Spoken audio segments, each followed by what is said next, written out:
ৰাভা হাছং স্বায়ত্ত শাসিত পৰিষদৰ নিৰ্বাচন 2025 মই ৰাভা হাছং যৌথ মঞ্চ লগতে আমাৰ বিজেপিৰ যি এলায়েন্স 28 নং উত্তৰ বনগাঁও পৰিষদীয় সমষ্টিৰ পৰা মোক প্ৰাৰ্থিত্ব আগবঢ়াইছে।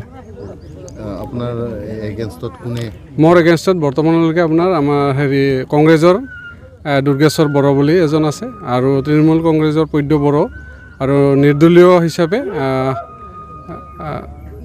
কি নাম আছিলে বিতুপন ৰাজবংশী আছে। বৰ্তমানলৈকে 4 জন। কেনেকুৱা ৰিজাল্ট?